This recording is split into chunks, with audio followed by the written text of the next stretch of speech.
Hey everyone, it's Amador, and I've been kindly invited to do a couple of videos here on the Greeting Farm channel, so I'm super excited, and they will also be airing on my channel, which is Amador Eros, Amadoreros, and follow me also on Instagram with the same name. Today I will be using these stamps, these three sets of stamps. It is the Magical Friends, Say Birthday, and Mon Amie Anya. I wanted to do a Chanel-inspired birthday card, so come with me and I will go ahead and show you guys the process. Now it is a voiceover, but I hope you guys like it. I'm totally inspired by the Mon Amie Anya. It totally reminded me of Coco Chanel. So go ahead and come along with me. So these are the stamps that I'm using. I'm using the Mon Amie Anya, the Say Birthday sentiment stamp, and also the Magical Friends friend part. I normally like to stamp my stamps on Copic Espresso marker with Memento black ink, but I also have a stack of scratch paper just to help me get a better of a stamp impression. So I'm going to go ahead and start coloring with my Copics. Now, I still consider myself a very beginner Copic colorer. So right now I'm actually going to start with the hat. I want it to be a white hat. Like I said, I was inspired by Coco Chanel. So with the white hat, I use C00, C1, and C3. And here I am. I started out with the C00, a little bit of the C1, and then I add a little bit of the C3 and the corners and the areas that I would expect to have a little bit more shade than because when you want to do a white item, you want it to have a little bit of a shadow, so that way it brings out the white a little bit more. And here I am just adding a little bit more of the C00 to blend everything out and make it look smoother, to have a better transition into the white. Now I'm going to address all of the darker colored areas. I'm using N2, N4, N6, and N8. I am doing this for the black color. Now I've learned from Folly that you don't want to go ahead and just color it all in black. You want to do it, you want to start shading it for it to get to the darker portion of what you want. Now, if you notice, all of my Copic markers, they basically skip a number. That way I was able to get more Copics, and I can always go ahead and touch the tips to get the middle color or find myself in the center way that I'm looking to get. So here I am. I'm starting from the edges of this. I want it to look like one of those black satin ribbons on a hat.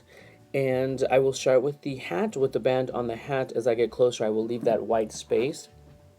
Now, I'm still learning on making sure I keep from just coloring it all in with my lighter color so I can have that white space, so I can make it look more of a light effect, more of a shine when it happens on your item. And as you see here, now I'm adding the N8, and it gets a lot darker. It gets a lot darker, and I have to be very careful with the little ribbon, what is it, the fishtail bannered ribbon. Sorry, I'm obviously a little nervous. So then I go down to start with the boots, and I want to start with the sides and also the little sash on the dress. The colors that Chanel usually uses are white, black, beige, sometimes gold, and a little bit of red sometimes. So I'm going to go ahead and try to give her some red patent leather boots. Some black patent leather boots. And that way and I want to leave the center part because I want it to follow the same light source that the hat has, where it's more towards the front or above. So I'm leaving a little bit of that white space on the sash in the center and also on the boots. Now I'm going to go ahead and now start with the purse, which I'm also doing. I originally wanted to have just different shades of black, but I decided to saturate it all and with all of the colors that I use, and then go ahead and also add, cover it completely with N8. And you'll see where I'm going for because of my inspiration that I'm doing this with. I'm going to now take the white jelly pen and let's say, here's my little trick. If you didn't get a perfect shiny area or light source area, you'll see I'm using the white jelly pen to kind of do several little dashes where you would want the light source to be, and once you add those, it gives it more of a pop. So in this rests on top of the ink, so it gives you more of that your little correction for your light source. Now, of course, you guys know I could not get away without making this the quilted leather pattern, since I've already covered it in N8. Now I am using the white jelly pen, and you have to remember I brought in the image of the stamp so I can have the inspiration exactly where the lines are to make sure, because I did color all over it. And you want to do each section separately, and that way you can see my finished purse right there. You want to do each section, the top of the purse, the base of the purse, and the side of the purse, because each one will have its own independent section, and that way you can have a full Chanel inspired purse. So I'm going to go ahead and now move on to the skin. I'm going to use E quadruple zero, E triple zero, E01, E0, and for the little bit of blush on the cheeks, I'm using R30. Now, I typically use R20, but R30 is a little bit lighter for me, so I don't have to worry about having that really stark pink line on the cheek where it's easier to blend out. It's easier for me to blend out. And we go ahead and I just want to saturate the edges first where you would have the shadows, and then come on in and add the E01, E00. I've gone ahead and also accented the eyebrows and a little bit of the nose. And just a little bit of a slash, a little dash down the middle of the face, just to kind of give her more of an expression of a nose. Because when we get all happy and we get a new purse or whatever, you get excited and your nose kind of crinkles up. So I wanted to give it that little effect. It'll lighten up a little more when I add the quadruple and E triple zero to the face. And I'm at the same time, see, to save time and effort, I'm going to go ahead and do the neck, the hands, and the skin in the same order, in the same fashion. That way you get the shades at the same time and you don't forget a shade, because sometimes I've forgotten to like color in an ear or an arm. So once that is done, we are moving now to the hair. And on the hair, I'm using E11, E01, E13, and E35. Now, I wanted to use the E01 to have a lighter color just to start saturating the hair.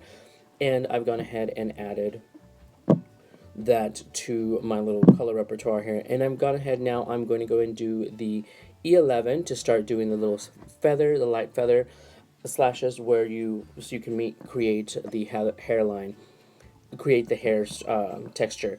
And I'm continuing to leave a lighter space in the center for it to show the light, for it to have the light source. And I'm still going with the above light source, and it's facing a little bit different from the hair, because if you think about it, the hat is tilted a little bit farther back than the hair in front of Anya's head. So I'm still using that, and I'm going in now with the E35 to add the darker accents of the hair. And I want it to be like little bit of a strawberry blonde kind of hair tone going on. And I start from the base of the neck on both sides to make sure I have that shadow of her head. And I just continue to add in light brush strokes with my Copics to give more of the accents. And when I usually color, I will also then go back through the medium color or go back to the lighter color to try to blend everything out and get a more of a saturated look. So I committed a few little boo-boos, and I've gone ahead and grabbed my the colorless blender. I like to use the chisel tip, and what I do is go in quick motions left and right around close to the line that I've gone over, because it'll saturate, and you want to then go little by little. It might not cover it the first time that you go around, but go ahead, let it dry, and then try it again, and you will see the color of whatever little times that you went out of the lines. It will completely take care of that. So now I've gone on to the dress. Now in the dress, I want it to have a beige tone to it, and I'm using E40, E42, and E43. Now the smaller the dress is a little bit challenging because it's not fully visible because of the arms and the purse, but I just go section by section, and I try to make sure that I have my shadowing, I think of my shadows and everything on the dress. Now on the dress, I'm not going to have really very much bright areas because it is under everything, but I will have a little darker sections on the shoulders, on the little cap, on to add little ruffles, to have accents to little ruffles. And that, as you can see, the little dashes that I do with the darker colors around the edges, around the bottom of those sections, and where the ruffles are, to give it more of a to give it a better look on and make the ruffles look more realistic. As you can see the light source on it where it's lighter in certain areas, but I didn't want to leave white spots. white sections because I wanted it to look more like a natural fabric. Now I am going to do a little bit of the heart, and I'm using on the heart R08, R20, R27, and R29. I start from the outside going in so I can saturate my heart, and these colors bleed as well, so you have to be very cautious to make sure that they don't bleed out and you have just all stuff over her little hat. And once I go over it completely, I fill the rest of it in with the R8. Now, since it's such a small section and it didn't leave many white spaces, I went ahead and went with my white jelly pen to add little accents to the curves of the heart where the light would be reflecting most. Now, to give it more of a patent leather look to our little Chanel inspired purse, I'm going to head and add just a little bit, a thin layer of glossy accents to the purse, and then I also wanted to do accents on the heart as well. Just a little bit, not, you don't want it very thick. I just wanted to have a little bit of sheen, a little bit of shine. And now that this is ready, we're going to go ahead and just put it aside, let it dry because you want the glossy accents to dry. And I'm going to go ahead and use 110-pound heavyweight cardstock to make my card base. This is going to be a 5 1/4 by a 5 1/4 card. And I'm going to make the base 5 1/4 by 10 1/2, so I can then bring in my scoreboard and just score it at 5 1/4 to go ahead and make a 5 1/4 by 5 1/4 card. And it fits perfectly. Now what I do is I'm taking, you can take any of your square dies, and I'm seeing where my little Anya is going to go, and I just run it through my Big Shot to give a space. I wanted a section because I wanted to look like she's shopping down a lane with several boutiques, and this is at the corner of one of the shops. So I now want to get, once I cut that out, after using my ruler as a guide to give me kind of a window space, I cut out an acetate piece, which is about, comes out to be 4 1/2 by 2 3/4 to go behind that. Now this window is going to hang open. It's going to start on that end. I'm not going to have like a full window because since it is a Chanel inspired little boutique shop, you really can't use the full name of the full shop, so I'm going to do a little optical illusion so it looks like she is walking, gives it more motion. She is walking through a little boutique area, and we have this shop where it's starting to go in front of the shop. So now I've adhere it with some score tape to the back, and we can now move on to the little shop. Now this is a little awning. This is the shop canopy and awning, which is typically white with a black border, or white depending on which shop it is. Now the white part is 2 1/4 by 3/4 of an inch, and the black part is 2 3/8 by 7/8.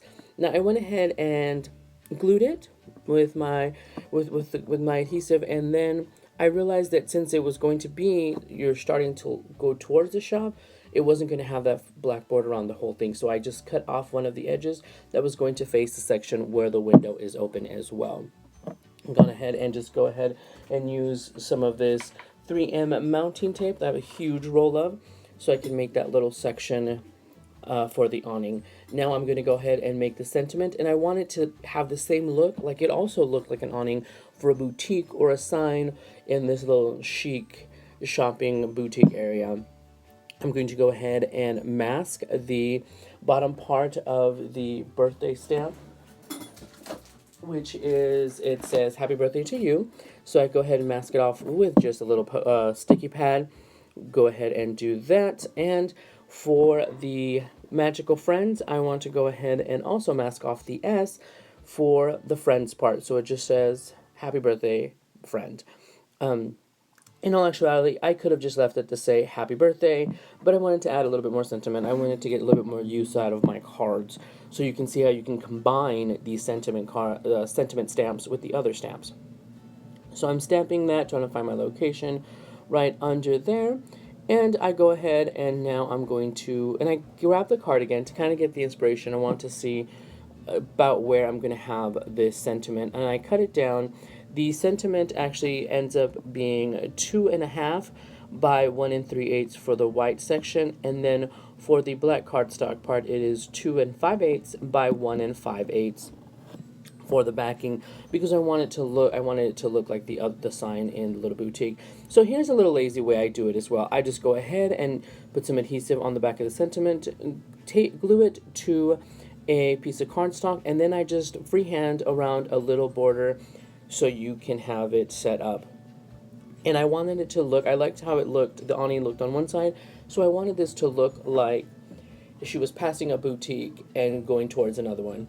Go ahead and just add the mounting tape. Now I'm not adhering those at the moment to the card because I just want to have them ready for when it is time to finish my card. So I'm just adding the mounting tape to the back of the front of the card to make sure, I want to make sure I have tape all the way to the edges, this mounting tape all the way to the edges, because one edge is going to be just standing on its own, and most of it is acetate. So I'm going ahead and just adding a little bit there. So now I was naughty. I went online and I looked at the logo for the Chanel shop. I went ahead and brought it into my Cameo to make a cut. All you can literally do also is just get a specific font. I think it's like a Gothic something font. Make the letters, make the C, flip it backwards, because I'm not using the full font. The full Chanel logo, as you guys will see when I'm done in a minute. I'm just adhering with my quick dry Scotch adhesive and to the back of the little letters, and I'm using the awning as a little placement area so I can see where I am putting the letters. I just tucked it underneath the acetate to give me kind of a straight line to make it look more professional. So I just added the NEL. Now at the towards the end, I did add the A, but I forgot I wasn't recording. My battery died. So here we're adding the actual logo for the shop, and I'm only putting adhesive on half of it. So all you will see is part of the logo. So see, there you go. And that way, we are good kids again. We keep away from legal issues. I know it's naughty, but I couldn't help it. I really wanted to make this Chanel-inspired purse and card. So, but we're not using all of it. We're just using part of it. Like I said, just use any font that you have, a basic Gothic font on your computer or on your die cut machine or your cutting machine. So here I am. I just took off the backings for the mounting tape. I added it to the base of the card, and then I'm starting to add the items, and of course I realized that I did not cut out my Anya, and that is when I'm like, wait, we gotta cut it up. So here we are, and I'm just going ahead. When I do cut my images, I don't have the die for this at the moment, for this stamp, but they do come with the die. There's a die available, I use my very sharp scissors, and I move the paper more than I move my scissors, and then I just go around. I go at a little bit of an angle if I can, but you can't always. Now when I do cut between the legs, I will usually cut the right side and then go up the left leg and to the right where I meet it, because if not I end up like messing up one of the legs. And here I am just cutting through the hair. I'm cutting right at the edge of the stamped image, because once it is cut up and we are ready set, I then go in with, since we use Memento ink, I go ahead and use my Memento marker, and it has a brush and a fine tip, and I just go around the border and to make sure that it makes it look more professional instead of a white edge on it showing. And then it is completely ready, and it's really easy, especially with that brush tip, to go through like little curls of hairs and tendrils and whatnot. So here I am trying to figure out the placement. I'm touching the acetate to make sure it is dry, because you can always mess it up when you're adding it to your card. So I'm just adding the mounting foam in several pieces because I want to make sure that it stands up as a solid. Even the itty bitty legs, I add a little bit of strip of that mounting foam, so I can make sure that the legs don't aren't folded or moved or turn off when you take it out of an envelope. So here is the finished card, and I decided, you know what, I still need something to go inside. So I wanted to take the inspiration from the sentiment for the happy birthday friend sentiment and add another sentiment inside, but I wanted to mount it, excuse me, on a little black frame as well. So I go ahead, and this is the first time I've used the Have an Amazing Day, so I go ahead and I stamp it onto a white cardstock, and I'm still using the same cardstock. I cut it down. Look, on the other end of this one, I actually stamped off one time to test my stamp.